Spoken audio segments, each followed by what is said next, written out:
Right guys, welcome back to another Fly High Media video. This week what I wanted to do is just run through 7 really easy apps that you can use to basically streamline your business. This is mainly aimed at sort of digital marketing agencies or whether you're a freelancer in digital marketing, but to be honest it can be applied to pretty much any business that works in the digital world.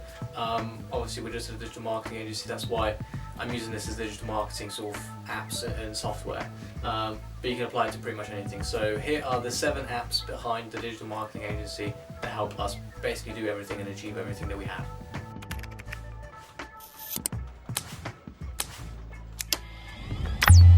So these aren't in any sort of particular order, I'm going to go from 1 to 7, it's just the order of how I thought of them. Number 1 is Slack, which is our main communication method. If you don't know what Slack is, it's basically a really easy sort of channel management platform where you can add different people, different team members to different channels that you can create, either within a project, within your whole organization. So we, for example, have a Fly High Media Slack group, and then within that we have appropriate channels for each different project.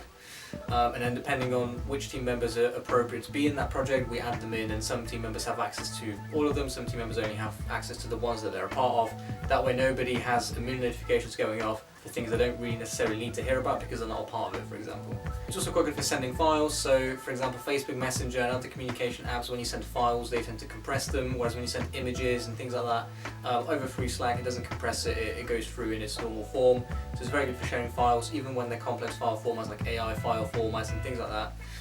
That Messenger, WhatsApp and other communication platforms usually sort of botch up and compress quite a lot. It's also quite good for searching info as well, so if you know there was a message with a particular username or something months and months ago, you can go into a search feature, type it in and search for it.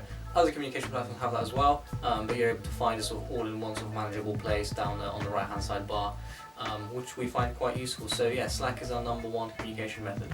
Number 2 is Trello. Now Trello is a project management platform. The way we use Trello is we basically set up a visual board, which is basically the main idea of Trello. You set up a visual board for a particular project and you assign tasks and team members to that project. Within that board you can assign, you can do it by either team members or you can do it by week. You can do it whichever way you're running your project, whether it's a weekly basis or by team member.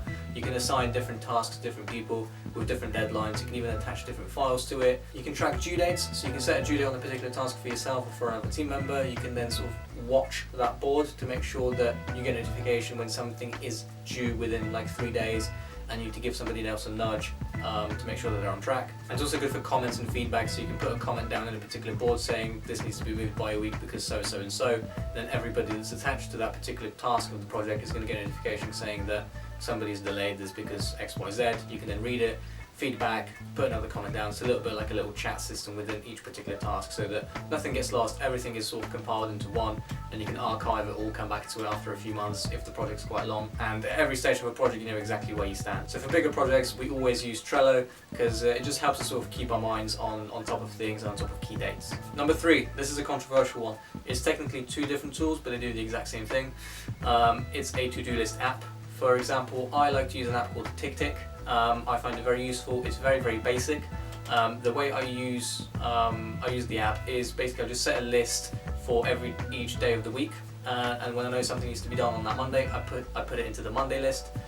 Whether it needs to be done on Tuesday, put it into Tuesday, Wednesday, Thursday, Friday. So I never have anything in my to-do list further than a week ahead, because otherwise if you have like Tuesday, you don't know which Tuesday it is, this Tuesday or next Tuesday. So I always set all my tasks at the start of the week. If anything else pops in throughout the week, I add it in. But that's essentially the way I run it. It's very simple. I just select a list for each day of the week, put all my tasks in there, tick it off. If it doesn't get done on that day for whatever reason, it gets just dragged across to the next day in the list. Now I said it's controversial because me and Matt actually have quite a lot of debate about this. Matt is a massive avid fan of Wunderlist, which is probably one of the most popular to-do list apps out there. Not gonna lie, I used to use it for quite a lot of years actually, until it broke. It just completely stopped working, stopped syncing on my phone. I have 2 different phones, a laptop, and it just stopped syncing all of the tasks between all these different devices. I got really annoyed. Apparently they fixed it, but they hadn't. Support never got back to me. I hope you're watching this Wunderlist and feeling a little bit bad about yourselves. But in the end I just sacked it off and I got TickTick, and I've been using TickTick for probably about a year now, and it's been fantastic. It syncs perfectly, you can customize it a lot. There's even a premium account that you can get, which I don't really need to use. I don't even know what's in it. I think there's premium stuff with Wunderlist as well. maybe that's what you have to do to get it to work, pay them. But yeah, so check Wunderlist out. If it works for you, fantastic. It didn't work for me, so I'm throwing tick out there. But yeah, either way, a to-do list app of some sort is a very good idea to get your sort of personal tasks within sort of massive project tasks. To put it on your phone and sort of carry wherever you go, so you know exactly what's going on any day of the week. The individual day of the week isn't something that's necessary within the app, by the way. You can just have one list of tasks to do. Categorizing it by day in different lists by day is just sort of my way of keeping track of what I have to do on Monday, Tuesday, Wednesday, etc., etc. So it's not something that comes with the app. You can just create a list for each day of the week, which is sort of my top tip, I guess, for managing different tasks. Now, number 4, I've put Google Hangouts / Google Calendar. I know there's technically 2 different tools, but in the way that I'm sort of going to explain it, it works as one. So we have a lot of online meetings with clients and prospects. We don't always travel to a face-to-face meeting because we work pretty much with clients all over the country. So it's always difficult to schedule something in face-to-face. So we use Google Hangouts as a primary tool to get some face-to-face contact with the client virtually through online. We have used Zoom in the past as well, but clients tend to have quite a lot of issues with those. Doesn't open on some browsers and things like that. So Google Hangouts tend to be quite a good choice for us, with the additional benefit of the Google Calendar integration. I'm going to jump into that now. So the reason I said Google Calendar and Google Hangouts in one is because when I create a meeting in Google Calendar and I invite the guests to it, for example, I'm inviting another client and Matt to it, when I hit send, it automatically generates a virtual meeting link in the location of it. Unless I specify a physical location, it will automatically generate a link to a Google Hangouts meeting within that invite. So when the customer gets the invite, all they have to do is accept it, and let's say it's at 3 PM tomorrow. At 3 PM tomorrow, they just have to go in, click that link in the invitation, and a window opens up with my face in it. I need to put it in my calendar anyway, so I know about it. So it's basically killing 2 birds with 1 stone by putting it in my calendar, so I know to turn up for the meeting, and at the same time it generates a link to send to the client so that he knows exactly what to do at the time of the meeting to click it, and he's in the meeting. Now, number 5, G Suite.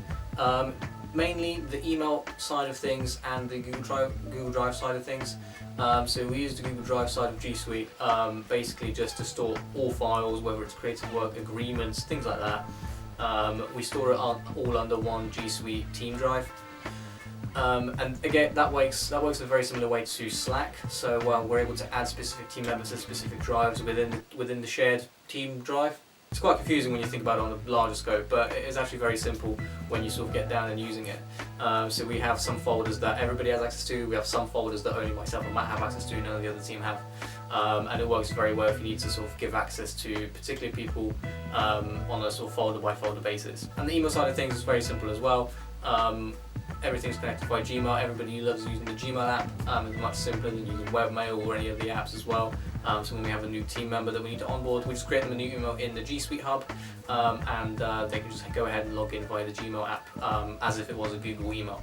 So it's as simple as that. Number 6, HubSpot. Arguably one of the most important tools for any business, to be honest. So it's a CRM, so basically it manages all of our leads, all of our clients in one centralized database. What it is basically, it's a database full of people's names, emails, addresses, and phone numbers. When we need to contact them, don't worry, we have their consent for them to be there. They filled out the forms themselves. What we can then do is we're looking for a particular client's email that we haven't spoken to in a while. We can go into that database, grab it and email them straight from there, or call them straight from there.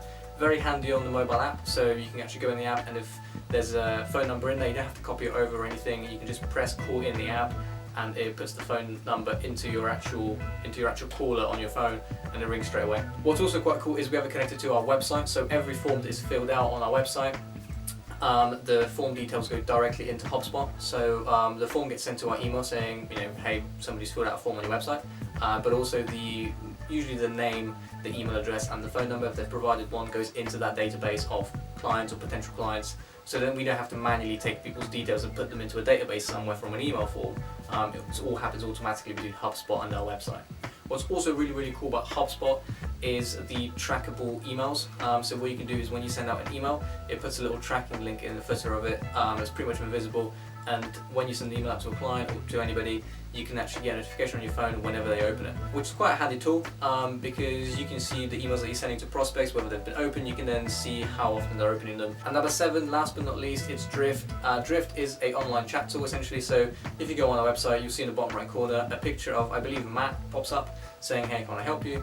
And that comes straight down to our phones, both mine and Matt's phones are connected to it.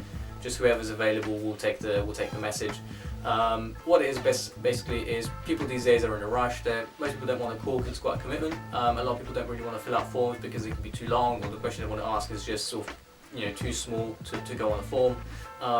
People are rushed, so they just want a quick answer to a quick question, and that live chat helps them do that. A lot of the questions we get is questions about pricing, questions about services, things like that. Someone just pops a question down, pops into my phone just like a messenger message. I can reply to it straight away, and then off we go from there. So it's benefit for us because we get the contact much easier, much faster. Benefit for the person looking at the website because they don't have to go to the contact page, send forms out, wait for us to get it in our email, reply back to them and things like that. It's all fairly instant. So as long as we're available there, which we usually are between sort of 8 and 5 during the working day, then it's a very useful tool. What we also get quite a lot on is when people read our blogs. For example, they're reading one of the sort of how-to blogs that we have. For example, the how to integrate your MailChimp into Contact Form 7 blog, which seems to be quite popular on the website. If somebody doesn't quite get one of the steps in there, they usually just drop a message saying, hey, I'm doing this, what am I doing wrong? Which doesn't really generate business for us, but it gives us an opportunity to give some value to the customer, because obviously the blog post's out there, and if they're having any trouble with it, then we're happy to help out. Yeah, it gives us a chance to sort of offer a little bit more value, a bit more personalised value to the customer. I hope this has been valuable, guys. Again, hope you enjoyed the video. Stick around for the next one if you have any questions, or if you have any other pieces of software or tools that I haven't mentioned that you think are quite cool, feel free to comment them down below wherever this video is, and we'll check them out. But apart from that, we'll see you next time.